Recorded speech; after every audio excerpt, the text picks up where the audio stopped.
کہ اللہ نے ہمیں ایمان والا بنایا اور آج تک اللہ نے کلمے پر ہمیں باقی رکھا اور نبی پاک علیہ السلام کی امت میں اللہ نے ہمیں پیدا فرمایا ہے۔ ہمیں اس کا شکر ادا کرنے کی اللہ توفیق عطا فرمائے اور آخری سانس تک ایمان پر استقامت کی اور دین پر چلنے کی اللہ ہم کو اور ساری امت کو اللہ توفیق عطا فرمائے۔ میرے محترم بھائیوں، بزرگوں، دوستوں، یہ دنیا بنی ہی اس لیے ہے کہ اس کو ختم کیا جائے۔ دنیا ہمیشہ کے لیے نہیں بنی ہے، ختم ہونے ہی کے لیے بنی ہے۔ انسان جو آیا ہمیشہ کے لیے نہیں آیا ہے، ختم ہونے کے لیے آیا ہے۔ اللہ تبارک و تعالی حدیث قدسی میں اللہ پاک ارشاد فرماتے ہیں کہ میں نے چاہا کہ میں پہچانا جاؤں، اردت ان اعرف، میں چاہا کہ میں پہچانا جاؤں، فخلقت الخلق، پھر میں نے سارے مخلوقات کو پیدا کیا۔ اللہ اپنی شان اور اپنی قدرت کو اظہار کے لیے اور اپنی پہچانت کے لیے اللہ نے اس کائنات کو بنایا ہے۔ اللہ ایک چھپا ہوا کنت کنزا مخفیا، اللہ کہتا ہے میں چھپا ہوا خزانہ تھا۔ فاردت ان اعرف، میں نے چاہا کہ میں پہچانا جاؤں تو پھر میں نے مخلوق کو پیدا کیا۔ تو اس مخلوق کو پیدا کرنے کا مقصد یہ ہے کہ اللہ کی ذات کی پہچانت ہو۔ انسان کو اللہ نے اس دنیا میں بھیجا اللہ کی پہچانت کے لیے، کہ اللہ کو پہچانے، اللہ کی طاقت کو پہچانے، اللہ کی کبریائی کو پہچانے، اللہ کی عظمت اور بڑائی کو پہچانے۔ میرے محترم بھائیوں، بزرگوں، دوستوں، جس مقصد کے لیے اللہ نے ہمیں اس دنیا میں بھیجا ہے، ہم نے اس مقصد کو بھول کر کے ہماری زندگی کو گزارنا سیکھا ہے۔ انسان نے جب غلط راستہ اختیار کیا تو پھر اللہ تبارک و تعالیٰ نے انبیاء کرام علیہ السلام کو بھیجا اور آخر میں نبی پاک محمد رسول اللہ صلی اللہ علیہ وسلم کو اللہ نے بھیجا، اور اللہ کے نبی صلی اللہ علیہ وسلم کا بھیجنا ہی قیامت کے قریب ہونے کی سب سے بڑی علامت ہے۔ اللہ کے نبی صلی اللہ علیہ وسلم نے فرمایا میرا اس دنیا میں آ جانا سمجھو دنیا قیامت کے قریب ہو چکی ہے، اب اس کے بعد اس سے بڑی علامت کی ضرورت نہیں ہے۔ لیکن اللہ کے نبی صلی اللہ علیہ وسلم کی تمام احادیث کو ہم دیکھتے ہیں تو احادیث کا ایک حصہ وہ ہے جس میں اخلاق بیان کیے گئے، جس میں احکامات بیان کیے گئے، اور جن احادیث کے اندر نبی کی سنتیں اور نبی کی زندگی کو بیان کیا گیا اور نبی کے طور و طریقے کو بیان کیا گیا اور اعمال کے فضائل کو بیان کیا گیا، تو ایک طرف دوسرا کتنا بڑا حصہ ہے جو اکثر عام طور پر بیانوں میں نہیں آتا۔ کتاب جو بخاری کے اندر، مشکات کے اندر، مسلم کے اندر، ترمذی میں، ابو داؤد میں اور نسائی میں، ابن ماجہ میں جو احادیث کی کتابیں ہیں، ایک بہت بڑا باب وہ ہے جو قیامت کے قریب آنے، جب قیامت قریب آئے گی ان کے علامات کو اللہ کے نبی صلی اللہ علیہ وسلم نے بیان فرمایا۔ قیامت کیسے اور قیامت کے علامات کیا ہیں؟ میرے محترم بھائی، بزرگ، دوستوں، آج وہ دور آ چکا ہے۔ آج حالات ایسے ہیں کہ صحابہ کرام رضوان اللہ تعالی علیہم اجمعین کی زندگیوں کو ہم دیکھتے ہیں اور اس کے بعد ہماری زندگی پہ ہم نگاہ ڈالتے ہیں تو زمین و آسمان کا فرق ہے۔ صحابہ کے دور میں اسباب نا کے درجے میں تھے اور ایمان اعلیٰ۔ اگر سفر کرنا ہو اس دور میں، ابھی جمکنڈی سے ہم لوگ یہاں آئے ہیں تقریباً گھنٹہ 1.5 گھنٹے کے اندر، اگر اس دور میں سفر کرنا ہوتا تو کتنا وقت لگ جاتا؟ اونٹنیوں کا سفر، پیدل سفر، اسباب نا کے درجے میں، لیکن ایمان اعلیٰ، اتنا اعلیٰ کہ صحابہ کرام کو جب ضرورت پڑتی اللہ کے سامنے بیٹھ کے دعا کرتے، اللہ کے سامنے گر گڑاتے، اللہ پاک ان کی ضرورتوں کو پورا کر دیتا۔ لیکن ایک دور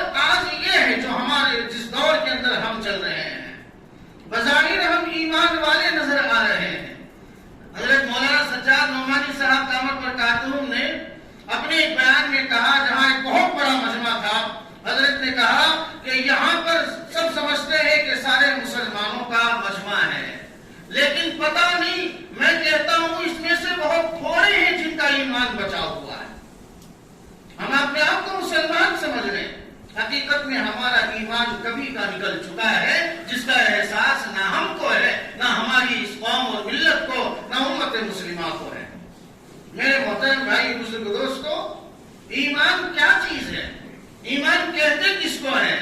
اللہ کے نبی جناب محمد رسول اللہ صلی اللہ علیہ وسلم نے صحابہ کو جو تربیت دی اور صحابہ کو جس رنگ میں اللہ کے نبی نے رکھا ہے، میرے محترم بھائیوں، آسمانوں سے براہ راست مدد صحابہ کے اوپر نازل ہوتی تھی۔ ایمان ہے اتباع کا نام۔ اگر ترجمہ کریں گے ماننا، لفظی ترجمہ اگر کریں گے تو ماننے کیا آئیں گے؟ اسلام کیا ہے؟ سر جھکانے کا نام ہے۔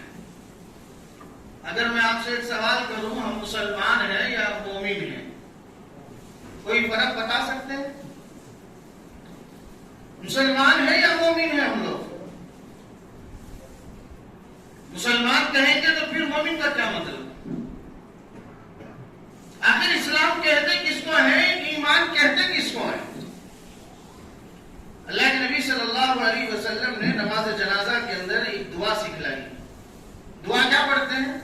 اللہم اغفر لحینا ومیتنا وشاہدنا وغائبنا وصغیرنا وکبیرنا وذکرنا وانثانا، اور اس کے بعد آتا ہے اللہم من احییتہ منا فاحیہ علی الاسلام، اے اللہ ہم میں سے جس کو تو زندہ رکھ، اسلام پہ زندہ رکھ۔ ومن توفیتہ منا فتوفہ علی الایمان، اور ہم میں جس کو بھی تو موت دے تو ایمان پر موت دے۔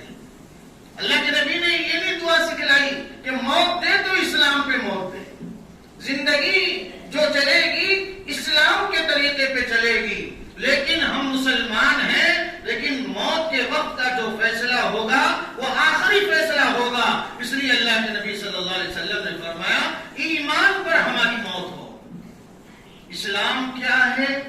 ایمان کیا ہے؟ یہ بھی اللہ کے نبی کی زبان میں آپ حضرات سن لیں۔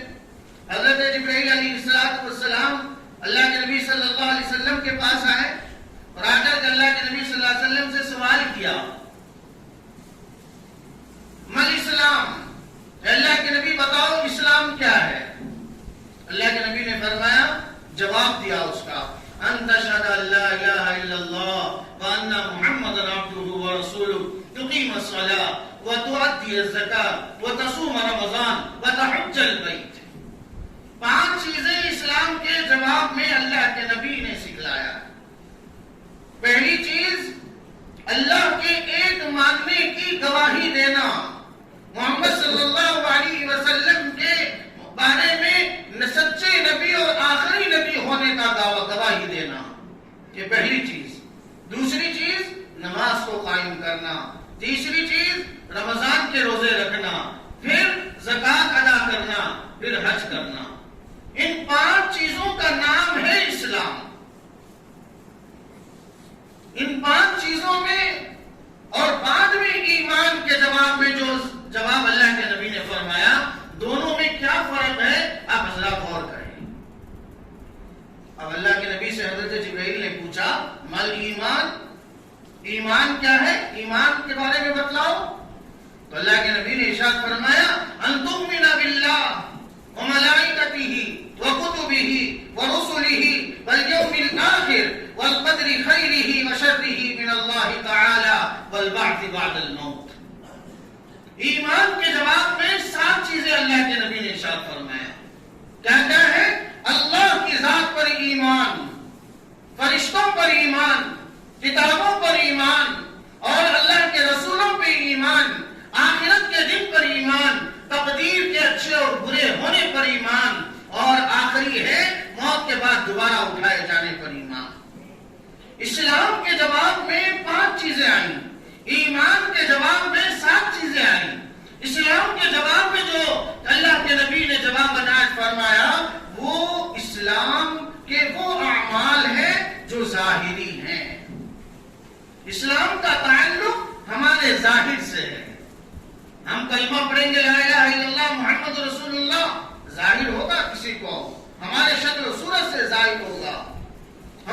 پڑھ رہے ہیں دکھ رہا ہے، روزہ رکھ رہے ہیں دکھ رہا ہے. سوال ہوگا روزہ کیسے دکھے گا؟ روزے دار کے سامنے آپ ایک گلاس پانی آگے بڑھا دو رمضان میں، کہے گا نہیں میں روزے سے ہوں. تو روزہ پتا چلا کہ نہیں چلا ہے؟ زکات ادا کر رہے ہیں ظاہری عمل ہے، اور حج کر رہے ہیں ظاہری عمل ہے. تو ظاہری جو دین ہے، ظاہری جو اعمال ہے، ان کا تعلق ہے اسلام سے، اس کو اسلام کہا جائے گا. اور ظاہری اعمال غور سے سنیں، مقبول بھی ہوں گے غیر مقبول بھی ہوں گے. ظاہری اعمال مقبول بھی ہوں گے غیر مقبول بھی ہوں گے. ہماری نماز ہو سکتی ہے کہ قبول بھی ہو چکی ہو، ہماری نماز ہو سکتا ہے اللہ رد بھی کر دیا ہو.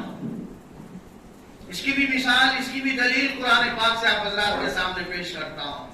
نماز دین کا سب سے بڑا عمل. کیا وہ نماز پڑھنے والا کبھی برباد ہوگا؟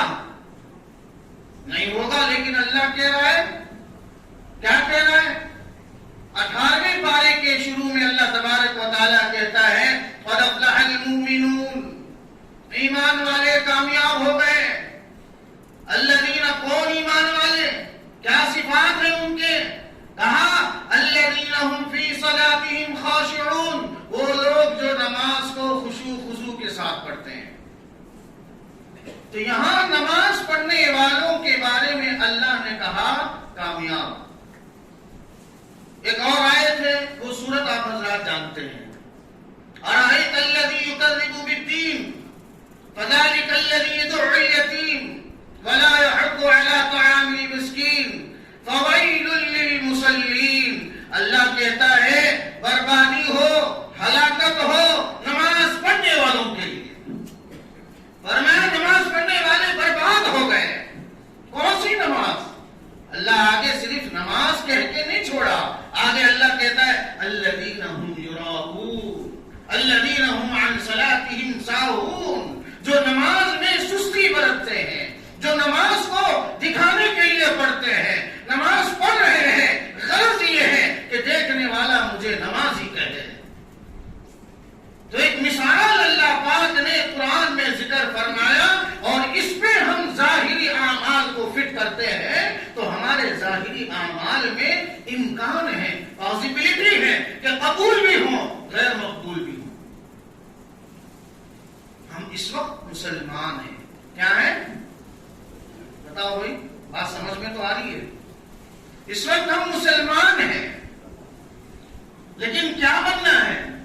ہمارا ٹارگٹ کیا ہے؟ ہمارا گول کیا ہے؟ میرے محترم بھائیوں، مسلمان پیدا ہوئے اور مسلمان ہیں، لیکن ہم کو مومن بننا ہے. کیا بننا ہے؟ مومن بننا ہے. ایمان کے جواب میں اللہ پاک، اللہ کے نبی صلی اللہ علیہ وسلم نے جو جواب عنایت فرمایا، ان تمام 7 چیزوں کا تعلق دل سے ہے، 7 چیزوں کا تعلق باطن سے ہے. ایمان باللہ، اللہ کو میں مانتا ہوں.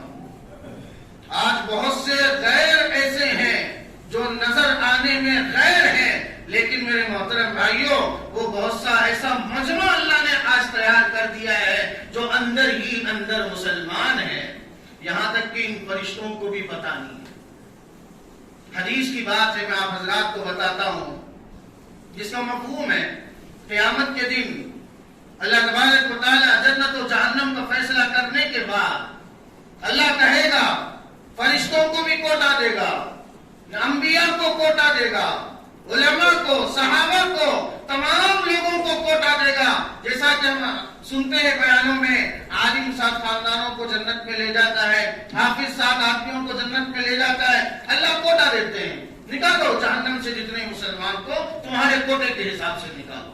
نکالتے جائیں گے، نکالتے جائیں گے، نکالتے جائیں گے، سارے کوٹے ختم ہو جائیں گے. اب سمجھیں گے اب جہنم میں کوئی مسلمان نہیں رہا. کیوں؟ فرشتوں کا بھی کوٹا ہو گیا، سب کا کوٹا ہو گیا. اب اللہ کہے گا اب میرا کوٹا ہے. جہنم میں جب جھانک کے دیکھے تو کوئی مسلمان ہی نظر نہیں آ رہا ہے. حدیث میں اللہ کے نبی نے فرمایا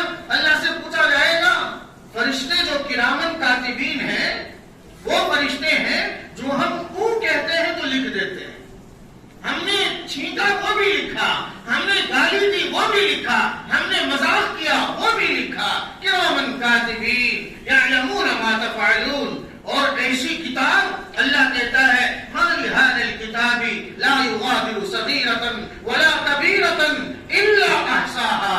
یہ ایسی کتاب ہے جب بندے کے سامنے کھولی جائے گی قیامت کے دن تو بندہ جب اس کو دیکھے گا حیران ہو جائے گا, کہے گا ارے اس میں بڑی بات تو دور چھوڑا, بڑی تو لکھی جائے گی لیکن چھوٹا چھوٹا مذاق, چھوٹی چھوٹی دل لگی وہ بھی لکھا ہوا ہے اس کے اندر. الا احصاها, اس کے اندر ساری باتیں آ جاتی ہیں. تو کرامن کاتبین کو پتا ہوگا کہ وہ زبان سے لا الہ الا اللہ محمد رسول اللہ اگر پڑھا ہوتا تو کرامن کاتبین کو آتا, علم میں آ جاتا.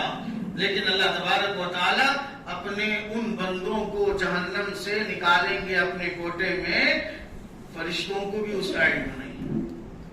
اللہ کہتے ہیں یہ ایسے بندے ہیں جنہوں نے اپنی زبان سے کبھی ظاہر نہیں کیا, اپنی زبان سے کبھی انہوں نے زور سے کلمہ تک نہیں پڑھا, لیکن دل ہی دل میں اللہ کی وحدانیت پر ان کا ایمان تھا.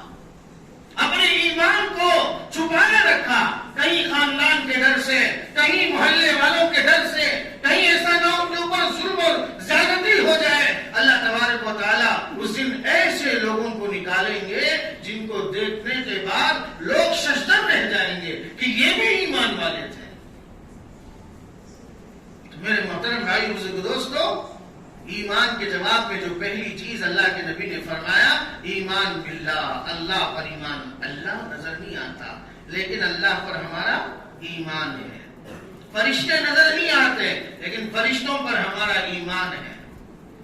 کتابیں اللہ نے نازل فرمائی, ہم نے نہیں دیکھا, اللہ نے قرآن میں بیان فرمایا, اللہ کے نبی نے ہمیں خبر دی, ہم نے مان لیا. ایمان بالغیب کا تعلق دل سے ہوتا ہے.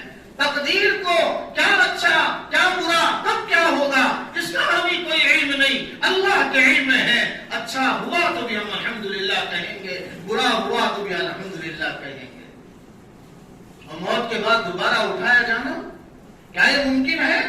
موت کے بعد پھر دوبارہ اٹھایا جائے؟ میرے محترم بھائیوں, اللہ تبارک و تعالیٰ فرماتے ہیں جب کفار مکہ نے اللہ کے نبی صلی اللہ علیہ وسلم کا مذاق اڑایا, جب آیتیں نازل ہوئی کہ تم دوبارہ اٹھائے جاؤ گے, انہوں نے کہا ہم تو اپنے مردوں کو جلا کے راکھ کر دیتے ہیں اور پھیلا دیتے ہیں, اور تمہارا اللہ کیسے ان کو اٹھائے گا؟ اللہ اس کے جواب میں آیتیں نازل فرمائی, فرمایا لا اقسم بیوم القیامہ ولا اقسم بالنفس اللوامہ ایحسب الانسان ان لن نجمع عظامہ بلا قادرین علی ان نسوی بنانا. ارے تم پورے جسم کی کیا بات کرتے ہو؟ ایحسب الانسان, انسان کا گمان ہے ان لن نجمع عظامہ, کہ ہم ان کے ہڈیوں کو جمع نہیں کر سکتے, ہم ہڈیوں پہ گوشت نہیں چڑھا سکتے جب تیرا وجود نہیں تھا. هل أتى على الإنسان حين من الدهر لم يكن شيئا مذكورا. انسان کچھ نہیں تھا, انسان کو کوئی یاد کرنے والا نہیں تھا. میرے پیدا ہونے سے پہلے میرے ماں باپ کو میری شکل کا علم نہیں, میرے ماں باپ کو یہ پتا نہیں ہے کہ میں لڑکا بنوں یا لڑکی بنوں گا, یہ اللہ کے علم میں تھا, ماں باپ کے علم میں کچھ نہیں تھا. انسان کو اللہ نے اناج میں بکھیرے ہوئے تھا, جب ماں باپ نے کھایا اور اس سے خون بنا, خون سے اللہ نے منی کا قطرہ بنایا, اور پھر رحم مادر میں جب منی کے قطرے کو اللہ نے داخل کیا, اور اس کے بعد جو انسان کی شکل اور صورت کی جو اللہ تبارک و تعالیٰ ایک تصویر کھینچتے ہیں, ثم خلقنا النطفة علقہ, ہم نے نطفے کو ایک لوتھڑا بنایا, فخلقنا العلقة مضغہ, کہ ہم نے اس لوتھڑے کو ایک گوشت کا ٹکڑا بنایا, فخلقنا المضغة عظاما, پھر اس گوشت کے ٹکڑے سے ہم نے ہڈیوں کو بنایا, فکسونا العظام لحما, پھر ہم نے اس ہڈی پہ چمڑے کو چڑھایا, گوشت کو چڑھایا. ہمارا وجود اللہ نے کہاں پیدا کیا؟ لائٹنگ کے اندر نہیں بنائی. دنیا کی کوئی کمپنی ایسی نہیں ہے, کوئی کارخانہ ایسا نہیں ہے جہاں لائٹ کے بغیر کوئی کام کر سکتا ہو. لیکن اللہ نے ہم کو کہاں پیدا کیا؟ اللہ کہتا ہے خلقکم فی بطون امہاتکم, تم کو ہم نے تمہارے ماؤں کے پیٹ میں پیدا کیا. کیسے پیدا کیا؟ فی ظلمات ثلاث, 3 اندھیریوں میں اللہ نے پیدا کیا ہے. کسی کی طاقت ہے, کسی کا مجال جو 3 اندھیریوں میں کسی چیز کو بنا کے دکھا دے؟ بچہ جب پیدا ہوتا ہے اس کے اوپر ایک پورا بولتے ہیں ہماری زبان میں، اجلی سی تھیلی ہوتی ہے جو جالی کی طرح ہوتی ہے، اور پھر اندر ماں کے رحم کی تھیلی، اور پھر اس کے اوپر ماں کا جسم، یہ پیٹ، تین اندھیریوں میں اللہ شکلیں بنا رہا ہے، آنکھیں بنا رہا ہے، اور ناک بنا رہا ہے، زبان بنا رہا ہے۔ وہ اللہ جب تمہارا وجود نہیں تھا، اس اللہ نے جب تم کو وجود میں لایا، اللہ نے اسی وقت تم کو پیدا کیا، کیا وہ اللہ تمہارے مرنے کے بعد دوبارہ نہیں اٹھا سکتا ہے؟ اللہ کے نبی صلی اللہ علیہ وسلم پر آیت نازل ہوئی، کفار مکہ کو اللہ نے جواب دیا، اے حسب الانسان، تمہارا گمان ہے کہ ہم تمہارے ہڈیوں کو جمع نہیں کر سکتے؟ سنو، بلا قادرین علی ان نسوی بنانا، اللہ کہتا ہے ہم اس بات پر قدرت رکھتے ہیں کہ دوبارہ جب ہم تم کو اٹھائیں گے، تمہارا جو اس انگوٹے کا چھاپ دنیا کی زندگی میں جو تمہارا تھا، جب اٹھو گے وہی انگوٹے کے چھاپ کے ساتھ اٹھاؤں گا۔ میرے محترم بھائی بزرگ دوستوں، اللہ کی اتنی بڑی قدرت ہے، کیا ہمارا ایمان اللہ کی ذات پہ ہے جس طریقے سے ہونا چاہیے تھا؟ اللہ کی ذات سے جو خوف اور جو ڈر ہونا چاہیے تھا، آج پولیس جب آ جاتی ہے تو ہم ڈرتے ہیں، اگر کوئی بڑا آ گیا ہم ڈرتے ہیں، اس کی عظمت کے لیے کھڑا ہو جاتے ہیں۔ مثال کے طور پر کوئی چور ہے، چوری کر کے راستے سے جا رہا ہے، کسی کو پتا نہیں، اگر پیچھے سے پولیس کی گاڑی کی سائرن اگر آ جائے تو خود بخود وہ دوڑنے لگے گا، اس کی چال میں فرق آ جائے گی، اور اس کے اندر دھڑکن تیز ہو جائے گی، کہیں ایسا نہ ہو پولیس کو میری چوری کی اطلاع نہ ہو گئی ہو، ڈر آ جاتا ہے۔ اللہ تبارک و تعالیٰ فرماتے ہیں ایمان والے کی علامت ہے انما المؤمنون الذین اذا ذکر اللہ وجلت قلوبہم، ارے ایمان والوں کی صفتیں کیا ہیں؟ ایمان والا وہ ہے جب اس کے سامنے اللہ کا نام لیا جائے، اللہ، تو اس کے دل میں تھر تھراہٹ پیدا ہو جائے، اللہ کے نام سے اس کے دل میں کانپنی آ جائے، بدن میں راشا آ جائے، یہ ایمان والے کی صفت ہے۔ اور صحابہ کرام رضوان اللہ تعالی علیہم اجمعین ان صفات پر آ گئے تھے۔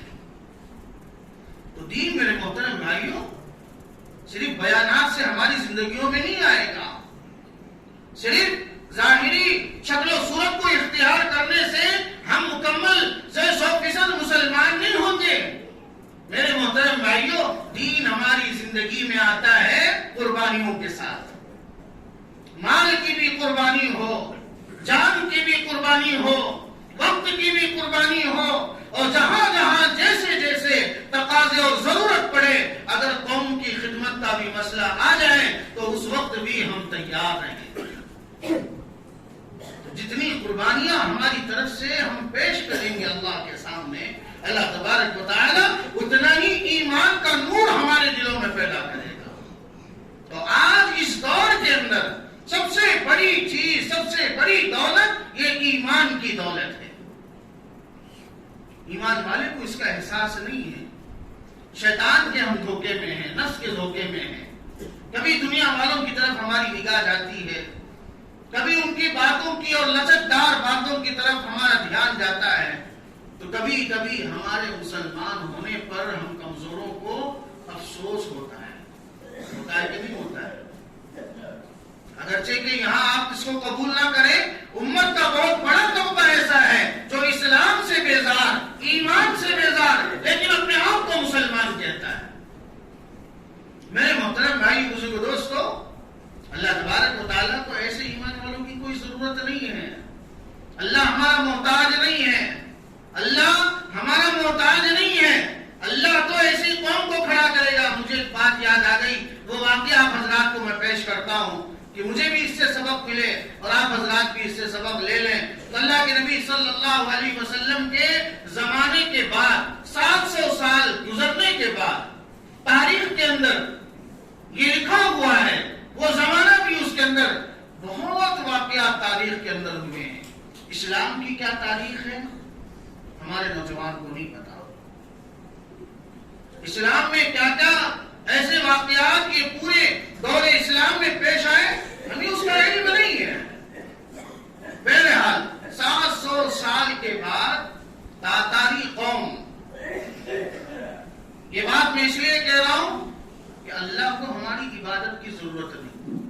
اللہ کو ہمارے اعمال کی ضرورت نہیں، اللہ ہمارا محتاج نہیں، ہم اللہ کے محتاج ہیں۔ میں نماز اس لیے پڑھ رہا ہوں کہ میں اللہ کا بندہ ہوں۔ ایک بہت بڑے شیخ تھے حضرت مولانا خلیل احمد سہارنپوری رحمۃ اللہ علیہ، تو حضرت سے ان کے مرید نے حضرت کو خط لکھا یا ایک کر کے سوال کیا، کہا کہ حضرت میں سارے اعمال کر رہا ہوں، 5 وقت کی نماز پڑھ رہا ہوں، کلام اللہ پڑھ رہا ہوں، اور اسی طریقے سے ذکر و اذکار بھی کر رہا ہوں، دین کی محنتیں جو بھی ہیں کر رہا ہوں، تو اس پر اللہ مجھے کیا دے گا؟ اس کا سوال تھا اس پر اللہ مجھے کیا دے گا؟ اب بڑے تو بڑے ہوتے ہیں، بڑوں کی سوچ دیکھو، انہوں نے کیا جواب دیا کہ بیٹا تو یہ سوال کر رہا ہے، میرا حال تو یہ ہے کہ اللہ کی جتنی بے شمار نعمتیں مجھ پر ہیں، کتنی نعمتیں؟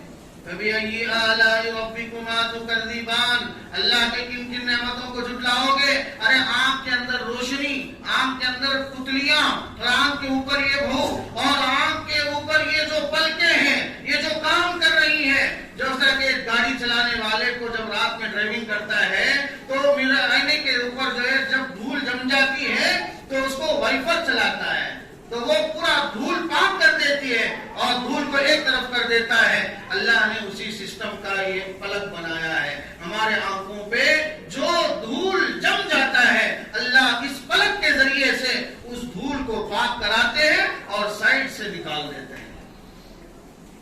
آپ کسی بوتل میں پانی بھرو، کھانا بھرو اور بغیر ڈھکن لگائے کہ الٹا کرو تو کھانا گرے گا کہ نہیں گرے گا؟ گر جائے گا۔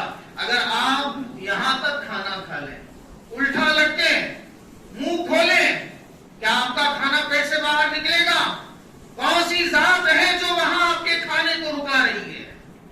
کبھی ہم نے سوچا کہ اللہ کی کتنی نعمتیں ہیں؟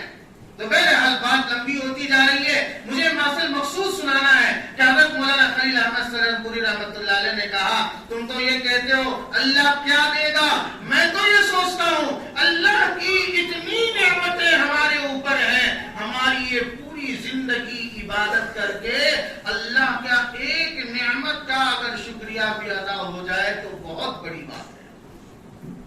میں اللہ کی بندگی اس لیے کر رہا ہوں کہ میں اللہ کا بندہ ہوں، اس لیے نہیں کہ میری نماز کی ضرورت اللہ کو ہے، میری دین کی محنت کی ضرورت اللہ کو ہے، میرے روزے کی ضرورت اللہ کو ہے۔ جب یہ خیال آ جائے گا جو یہ شیطان کی طرف سے ہوتا ہے، اور اس دن سے آپ کا سمجھو ڈاؤن فال شروع ہو جائے گا، نفس جو لگا ہوا ہے، شیطان جو لگا ہوا ہے۔ تو بہرحال میں آپ کو بتا رہا تھا کہ 700 سال کے بعد ایک قوم ہوئی، تاتاری قوم، اور اس زمانے میں مسلمانوں کی حکومت تھی۔ مسلمانوں کی بات جب کئی سو سال مسلمانوں کی حکومت چلی ہے، مسلمانوں کی حکومت تھی۔ یہ تاتاری قوم گاؤں سے باہر رہتے تھے اور کمزور لوگ تھے، جیسا آج کل SC ST کو جو بتایا جاتا ہے، حالانکہ اسلام میں کوئی اچھا کوئی برا نہیں ہے، سب برابر ہیں۔ اللہ کے ہاں اسی کا درجہ ہے جس کے یہاں تقوی زیادہ ہو، نہ گورے کا، نہ کالے کا، نہ بڑے خاندان کا، نہ نیچے خاندان کا، یہاں تک کہ نہ سید کا نہ شیخ کا۔ لوگ سید کو اپنے آپ کو جو بدگمانی میں پڑے ہوئے ہیں، یاد رکھنا حضرت فاطمہ الزہرا رضی اللہ تعالی عنہا کا انتقال ہوا، اور اس وقت میں حضرت علی اور حضرت حسن اور حسین، مغرب کے بعد حضرت فاطمہ کا جنازہ، دو حضرت علی اپنے کندھوں پہ لیے ہوئے ہیں اور دو طرف حسن ایک طرف اور حسین رضی اللہ عنہما دو طرف ہیں، آگے جا رہے ہیں۔ دیکھا حضرت ابو ذر غفاری نے کہ کوئی جنازہ جا رہا ہے، آگے دیکھا، پوچھا کس کا جنازہ؟ کہا اللہ کے نبی کی پیاری لاڈلی بیٹی کا جنازہ ہے۔ کہا ارے اللہ کے نبی کو اس دنیا سے گئے ہوئے 6 مہینے نہیں گزرے، ابھی اس صدمے سے ہم باہر نہیں آئے۔ اللہ کی لاڈلی اور اللہ کی پیاری اللہ کے نبی صلی اللہ علیہ وسلم کی لاڈلی بیٹی کا اس دنیا سے انتقال ہو گیا۔ حضرت ابو ذر غفاری نے بھی کندھا دیا۔ جب قبر کے پاس لے گئے تو حضرت ابو ذر غفاری نے قبر سے کہا اے قبر تو جانتی ہے کون آ رہا ہے تیرے اندر؟ کہا آگا کون ہے؟ یہ جنازہ کس کا ہے؟ بنت رسول رسول اللہ صلی اللہ علیہ وسلم، اللہ کے نبی کی بیٹی کا جنازہ حضرت علی کی بیوی کا ہے، اور امت کون؟ جنت کی عورتوں کی سردار کا یہ جنازہ ہے، اور پھر کہا حسن اور حسین کی ماں کا یہ جنازہ ہے، خبردار اگر تو نے ان کے ساتھ غلط معاملہ کیا۔ حضرت ابو ذر غفاری مجذوب صحابی تھے، انہوں نے قبر سے کہا کہ خبردار اگر حضرت فاطمہ کے ساتھ تو نے کچھ کیا، تو قبر سے آواز آئی، کیا آواز آئی؟ ھذا بیت لا حسبا ولا نسبا، یہ وہ گھر ہے جہاں نہ خاندان دیکھا جاتا ہے نہ نسبتیں دیکھی جاتی ہیں۔ میرے محترم بھائی بزرگ دوستو، نبی کی بیٹی کے ساتھ یہ محال ہے، تو ہما اور شما کا کیا حال ہوگا جو میں 5 وقت کی نماز پڑھ کے اپنے آپ کو دیندار سمجھ رہا ہوں، جو میں مسجد کے چندے کے ڈبے میں 50 روپے ڈال کر کے تن تنا رہا ہوں۔ ہم نے بہت کچھ دے دیا ہے، ارے ہمارے روزمرہ کی زندگی میں جو ہم خرچ کرتے ہیں ہمارے پان پہ، ہمارے سگریٹ پہ، ہماری چائوں پہ اور ہماری خواہشوں کو پورا کرنے کے اوپر، نوجوانوں کا حال تو یہ ہے بال بنانے میں 4000 5000 کے روپے کے لگا دیتے ہیں۔ پھر بال بنائے کیسے؟ وہ جو جنگل کا جو سور ہوتا ہے، خنزیر، یہ کانٹے نکلے ہوئے ہوتے ہیں، وہ بھی آج ایک اسٹائل بن چکا ہے۔ اللہ ہماری حفاظت فرمائے، اللہ ہماری حفاظت فرمائے۔ گدھے کے گردن کے اوپر آپ دیکھ لو کیسی جو ہے اللہ نے زبردست وہ اسٹائل بنایا ہے۔ آج نوجوان یہ ختم کرتا ہے، بیچ میں کھڑا کر رہا ہے، کس کی اتباع کر رہا ہے؟ کھڑ کے مونگنے والے، خنزیر کا گوشت کھانے والے، ان گوروں کی اتباع میں ہم نے اسلام کو رونق دیا ہے۔ نبی کے سینے کو ہم نے روزانہ تیر چلا رہے ہیں، نبی کے سینے پہ احساس نہیں ہو رہا ہے، اور ہم رو رہے ہیں کہ ہمارے گھر میں برکت نہیں، ہمارے بچوں میں کوئی صحیح ڈھنگ نہیں آ رہا ہے۔ کہاں سے آئے گا؟ ہم نے بچوں کو دنیا کا فیوچر بتایا، آخرت کا فیوچر ہم نے نہیں سکھایا ہے۔ یاد رکھو، ایسی قوم کی اللہ کو کوئی ضرورت نہیں ہے۔ تاتاری قوم جب وہ کمزور تھے، مسلمان عیش میں آ گئے تھے۔ دیکھو ایک اصول اللہ کا ہے، اللہ کافر کی حکومت کو چلائے گا، ظالم کی حکومت کو نہیں چلائے گا، چاہے ظلم کرنے والا مسلمان ہی کیوں نہ ہو۔ اللہ ظلم کرنے والے کا کبھی ساتھ نہیں دیتا۔ تاتاری قوم بہت پریشان ہو گئی، مسلمان نوجوان لڑکے ان کی لڑکیوں کو چھیڑتے اور ستاتے، ان کے ساتھ غلط معاملہ کرتے تھے، کیونکہ کمزور لوگ تھے، پیسے کا نشہ تھا، حکومت کا نشہ تھا، طاقت اور ہتھیار کا نشہ تھا۔ پھر اللہ تبارک و تعالیٰ نے کیا کیا؟ تاتاری قوم کا سردار تھا، قوم نے جا کر کے اپنے سردار سے کہا کہ ہم بڑے پریشان ہیں مسلمانوں سے۔ بغداد کے اندر یہ واقعہ ہوا ہے، تاریخ میں آپ بتا کے دیکھ لیں، بہت لمبا واقعہ، میں مختصر آپ کو بتا دیتا ہوں۔ سردار کے پاس جا کر کے جب کہا تو سردار نے سیدھے جا کر کے پہاڑ پہ کھڑے ہو کر کے دونوں ہاتھ آسمان کی طرف اٹھائے۔ مظلوم کی آہ اور اللہ کے درمیان کوئی آڑ نہیں ہوتا ہے۔ ہم نے کسی کے اوپر ظلم کیا، اس نے آہ کہا، بس فوراً اللہ حرکت میں آ جاتے ہیں۔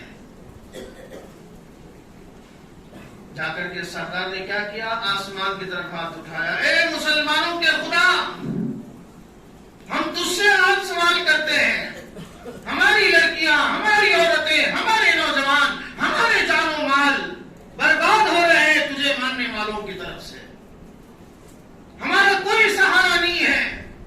اگر تو مسلمانوں کا سچا خدا ہے تو تو ہماری مدد کر۔ الفاظ اور جملوں پہ غور کرو۔ مانگنے والا کافر کس سے مانگ رہا ہے؟ اللہ سے مانگ رہا ہے۔ اللہ تبارک و تعالیٰ حرکت میں آ گئے۔ اللہ تو ہمیشہ حرکت میں رہتا ہے، جملہ بولنے کا مطلب یہ ہے۔ تو پھر کیا ہوا؟ اللہ تبارک و تعالیٰ نے ایسا کایا پلٹا، لکھا ہے کتابوں کے اندر، تاتاری قوم نے حملہ شروع کیا، جبکہ ان کو ہمت نہیں ہوتی تھی، مسلمانوں کے گھروں میں کام کرتے تھے۔ حملہ ایسا شروع، یہاں بازاروں کے نکڑوں پہ راتوں میں نوجوان کھڑے رہتے ہیں، ادھر ادھر کی باتیں کرتے ہیں اور گپ شپیں لگاتے ہیں۔ ایسے ہی ایک ایک کونے پہ، ویسے تو قتل عام شروع ہو گیا تھا مسلمانوں کا، ساری دنیا سے مسلمانوں کا صفایا ہو گیا، چند بچے، اور لکھنے والوں نے لکھا ہے ایک جگہ 100 نوجوان اگر کھڑے ہوتے تھے اور وہاں جا کر کے تاتاری قوم کی عورت، میں مرد کی بات نہیں کہہ رہا ہوں، عورت اگر جا کر دیکھ لیتی یہاں کھڑے ہیں، اس کے ہاتھ میں تلوار نہیں ہوتی، کہتی کہ تم لوگ یہیں کھڑے رہو میں ابھی آؤں گی۔ اللہ نے ایسا روب ڈالا مسلمانوں کے دلوں میں، ایسا ڈر پیدا کر دیا کہ نوجوان جو 100 نوجوان وہیں کھڑے رہتے تھے، ان کے اندر ہمت نہیں ہوتی تھی وہاں سے ہٹ کے وہ بھاگ جائیں، اور یہ واپس آ کر کے ان 100 کو 20 کو جتنے مل گئے سب کو قتل کر کے آگے بڑھتی تھی۔ صفایا ہو گیا، تاتاری قوم کی حکومت آ گئی۔ تاتاری قوم کی جب حکومت آئی، ایک مرتبہ ان کی جو رانی تھی، رانی چلتے چلتے راستے میں دیکھا کوئی مسلمان بوڑھا آدمی ہے بیٹھا ہوا ہے، اس سے جا کر کے پوچھا تم مسلمان ہو؟ ہاں میں مسلمان ہوں۔ تم ایک اللہ کو مانتے ہو؟ ہاں ایک اللہ کو مانتا ہوں۔ اللہ سچا ہے؟ سچا ہے۔ محمد صلی اللہ علیہ وسلم کو مانتے ہو؟ ہم نبی کو مانتے ہیں، اور یہ بھی مانتے ہو کہ تمہارا اللہ تم کو سربلند رکھے گا اگر تم ایمان والے ہو؟ آگے ہاں، تو پھر اب دیکھو اگر تمہارا اللہ سچا ہوتا تو حکومت ہم کو کیوں دیا؟ حکومت تو آپ کے پاس ہونی چاہیے تھی، حکومت ہمارے پاس کیوں آئی؟ اب اس بوڑھے مسلمان نے جو جواب دیا ہے یہ ہمارے دلوں میں آج یاد رکھیں، دل کی تختی پر سونے کے لکیروں سے آپ کو لکھنے کی ضرورت ہے۔ یاد رکھنا یہ حالات کے اندر ہمارے لیے کام آئے گا۔ جتنے حالات بگڑیں گے ایمان والا ڈرے گا نہیں، کافر ڈر سکتا ہے، ایمان والے کو تو اللہ نے ہماری جان ہمارا مال سب کچھ اللہ کے لیے ہے، کس سے ہم کو ڈرنا ہے؟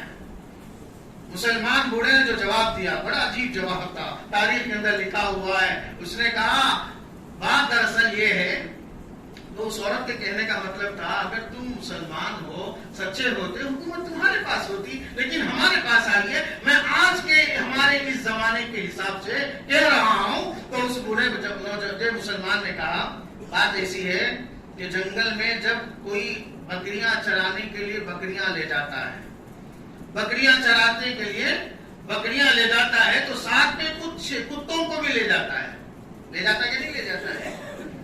بکریاں اگر ادھر ادھر ہو جاتی، واپس جب گھر کے لیے لوٹتا ہے، بکریوں کو واپس لاتا ہے، تو بکریاں راستے چلتے چلتے کبھی ادھر چلی گئی کبھی ادھر چلی گئی، تو کتوں کو جو اشارہ کرتا ہے، وہ کتے بھونکتے بھونکتے ان بکریوں کو پھر لا کر کے راستے پہ لگا کھڑا کر دیتے ہیں۔ مثال دے کر کے اس نے کہا بوڑھے آدمی نے کہ ہاں بالکل اللہ نے حکومت تمہارے ہاتھ میں دی ہے، مسلمان آج کمزور ہے، لیکن کمزور اس لیے ہے اس نے قرآن کو چھوڑا، اس نے سنت کو چھوڑا، اس نے اپنی زندگی سے دین کو باہر نکالا، تو پھر اللہ تبارک و تعالیٰ نے تم جیسے کتوں کو ہمارے پیچھے لگا دیا۔ ہم راستے سے بھٹک گئے تھے کہ پھر راستے پہ اللہ لگا دے۔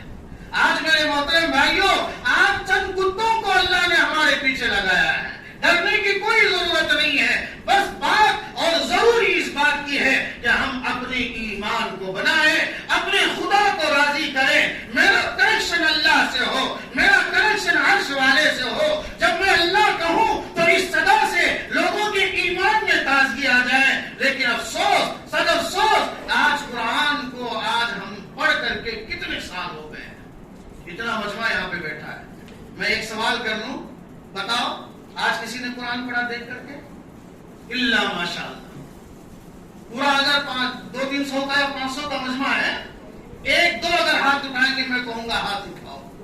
چلو آج کا چھوڑو، اس پورے ہفتے میں 7 دن میں کسی نے قرآن کو ہاتھ لگایا؟ اللہ اکبر، اللہ اکبر، ماشاء اللہ، چند لوگ گنے چنے۔ چلو 1 ہفتہ نہیں، 1 مہینہ پیچھے جاتے ہیں، اس 1 مہینے میں ہم نے اسے کتنے لوگ ایسے ہیں جنہوں نے قرآن کو ہاتھ لگایا ہے؟ ارے سال ہاں سال گزر جا رہے ہیں، اور جس قرآن کی بدولت میں باقی ہوں، اور جس قرآن کی بدولت مسلمان ہوتا ہے، ہم نے اس قرآن کو چھوڑ دیا اور اللہ کے سامنے رو رہے ہیں، اور اللہ کے سامنے ہم اپنی عبادات کو رکھ رہے ہیں۔ دیکھ اللہ کتنی عبادتیں ہیں، کتنی قربانیاں ہیں، دے رہا ہوں اور تیرے دین کے لیے دے رہا ہوں. میرے محترم بھائیوں، بات ختم کر دیتا ہوں، بات تو لمبی ہوتی ہے. آخری میں ایک بات کہتا ہوں کہ جتنی کتابیں اللہ نے نازل کی ہیں، تورات یہ کیا ہے؟ کتاب اللہ ہے. کیا ہے؟ کتاب اللہ. انجیل کتاب اللہ، زبور کتاب اللہ، قرآن پاک آپ کہو کوئی ایک اگر جواب ہے. بیان نہیں ہے، مذاکرہ سمجھو. ہمیشہ بولتے رہتے ہیں کیا؟ کلام. ماشاء اللہ، اللہ جزائے خیر عطا فرمائے. کلام اللہ. کیا ہے؟ کلام اللہ. پی ایم سے مجھے فون آ گیا. ماشاء اللہ آپ کے سروسز اچھے ہیں، ہم آپ کو بہت تھینک یو کہتے ہیں، کنگریچولیشنز. اس نے کیا کیا؟ لیٹر لکھا ایک آدمی کو. لیٹر وہ لکھتا ہے، وہ تو نہیں لکھتا. آفس میں پی ایم او میں جو لیٹر بنایا جاتا ہے بس اس کا سگنیچر ہوتا ہے، بھیج دیا جاتا ہے. اب وہ لیٹر آ گیا تو میری کیا کیفیت ہوگی؟ کتنا خوش رہوں گا. ارے پی ایم کی چھوڑو، ایم ایل اے کی طرف سے کوئی لیٹر آ گیا. مجھے اگر اس کی بیٹی کی شادی میں انویٹیشن اگر آ گیا، ناچوں گا کہ نہیں ناچوں گا؟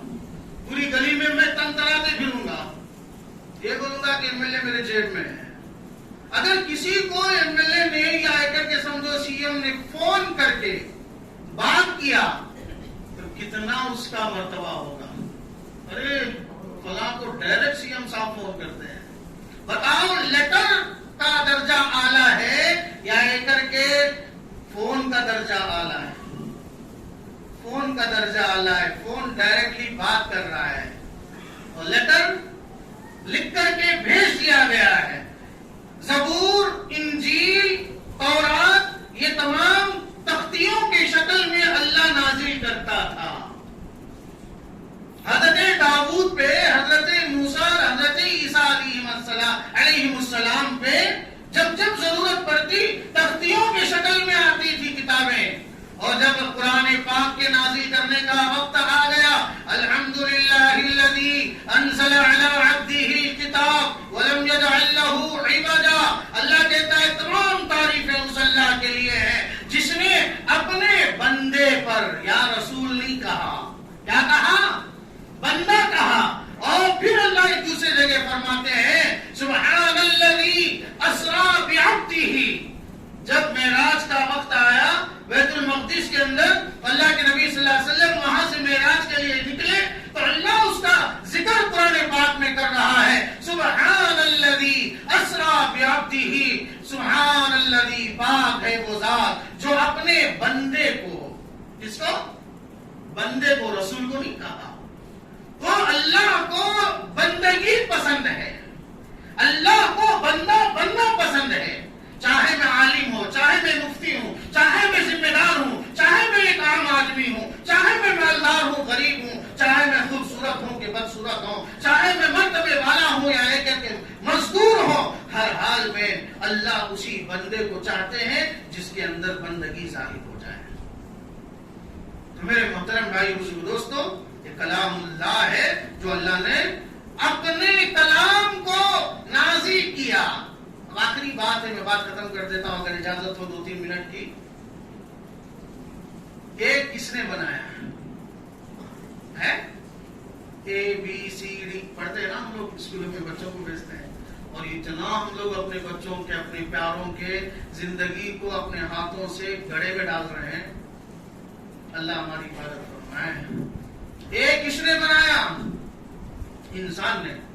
میں یہ نہیں کہتا کہ اس کا انوینٹر کون ہے. بھی انسان نے بنایا. کنڑ کی زبان میں اگر آپ جو الفابیٹس جو ہوتے ہیں ہمارے تیلگو کے ہیں، وہ آ آ ای یو، وہ بھی کسی انسان نے بنایا ہے. اب بتاؤ الف کس نے بنایا؟ الف کہاں سے آیا؟ اے انسان سے نکلا ہے، بی انسان سے نکلا ہے، سی انسان سے نکلا ہے. اے پڑھو گے آپ کا تعلق اے والے سے ہو رہا ہے. اے پڑھو گے آپ کا انداز اے والا انداز آ رہا ہے. اگر ہم کنڑ بول رہے ہیں یا اردو بول رہے ہیں تو اتنا سٹائل ہمارے اندر نہیں ہوتا جتنا ٹوٹی پوٹی انگلش بولنے والا. مثال کے طور پر کہیں مال پہ گیا کوئی آ کر کے ایکسکیوز می کہا تو ہم پتا نہیں اس کو تھینک یو بولیں یا ایکسکیوز می کہیں یا ساری کہیں سمجھ میں نہیں آتا، ہم بھی تھوڑا انگریز والا ایک جھٹکے دے دیتے ہیں، دو کندھے اچھالتے ہیں۔ انگریزی بات کرنے والے نوجوانوں کو دیکھ لو، آئی نہیں آئی صفات، ایک پڑھ رہے ہیں تو یہ والے صفات آپ کے اندر آ رہے ہیں، بی پڑھ رہے ہو بی والے صفات آپ کے اندر آ رہے ہیں۔ اب بتاؤ اللہ نے ایک کس نے بنایا؟ بولو بھائی، بولو سب بولو، ایک کس نے بنایا؟ اور یہ اللہ نے عرش الہی سے نور بھر کر کے حضرت جبرائیل علیہ السلام کے ذریعے سے اللہ کے نبی کے سینے میں اتارا۔ الف اللہ کے نبی کے سینے میں عرش الہی سے اللہ کی ذات سے آیا ہے، با اللہ کی ذات سے نکلا ہے، تا اللہ کی ذات سے نکلا ہے۔ جب تم الحمدللہ رب العالمین پڑھ رہے ہو تو اللہ تبارک و تعالیٰ تمہارے سینے کو نور سے منور کر رہا ہوتا ہے، اور فرشتے تمہارے ہونٹوں کو ہونٹ لگا دیتے ہیں کہ الف کا نور میں لے لوں، با کا نور میرے اندر آ جائے۔ کیوں؟ فرشتوں کو پڑھنا نہیں آتا۔ علماء کرام سے پوچھ لیں، فرشتوں کو قرآن پڑھنا نہیں آتا، اللہ نے وہ صلاحیت نہیں دی، صرف انسان کو اللہ نے وہ صلاحیت دی ہے۔ اس لیے حدیث پاک کے اندر آتا صرف حضرت جبرائیل علیہ السلام پڑھ سکتے ہیں، باقی کسی فرشتے کو قرآن پڑھنا نہیں آتا، اور سب جا کر کے کیا کرتے ہیں؟ پڑھنے والے کے منہ سے اپنا منہ لگا دیتے ہیں کہ وہ نور میرے اندر آ جائے۔ تو بتاؤ بھائی، قرآن پڑھیں گے؟ اللہ میں توفیق عطا فرمائے۔ قرآن ہے تو باطل طاقتیں ہمارا بال بھینگا نہیں کر سکتی یار۔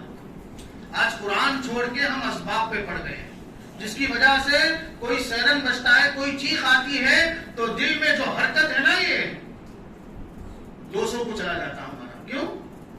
دجال کے فتنے سے بچانے کا کون ہے؟ یہی قرآن ہے۔ حدیث پاک کے اندر آتا ہے الحمدللہ سورہ کہف کی شروع کی 10 آیتیں جس کے سینے میں یاد رہے، اور دجال کا فتنہ ایسا فتنہ ہے کہ کوئی بچنا مشکل ہے۔ اس وقت جب دجال آئے گا اپنے سارے کرتوت دکھائے گا، سب اس کو خدا مان لیں گے، اور اس کرتوت کے وقت میں جو ایمان والا وہاں کھڑے ہو کر کے سورہ کہف کی 10 آیتیں پڑھے گا وہ اس کے فتنے سے بچے گا۔ دجال کیا ہے؟ دجال کیا اگر دوسرا نام اگر ہم کہیں، ٹیکنالوجی کی انتہا، ٹیکنالوجی جو حد تک پہنچ جائے، آخری حد تک پہنچ جائے تو جو شکلیں پیدا ہوں گی، پہلے 2G تھا، 3G تھا، اب 4G، اب 5G کا مسئلہ آ رہا ہے، تو دیکھو حالات کیسے بدل رہے ہیں۔ کورونا کے نام سے اللہ ہمیں معاف فرما دے، وہ سازش ہے یا ایجنٹ کی بیماری ہے، جو بھی ہے اللہ ہماری حفاظت فرمائے کہ یہ ٹیکنالوجی بڑھتے بڑھتے اپ گریڈ ہوتے ہوتے جس انتہا کو لاسٹ جو فائنل جو حد تک پہنچے گی وہ ہوگا دجال کا چال، اور ساری طاقتیں دجال کے ہاتھ میں آ جائیں گی، اور اس وقت بچے گا کون؟ بچائے گا کون؟ قرآن بچائے گا۔ انشاءاللہ سیکھیں گے بھائی قرآن۔ اللہ پاک ہم تمام کو کہنے سننے سے زیادہ عمل کی توفیق عطا فرمائے۔ وآخر دعوانا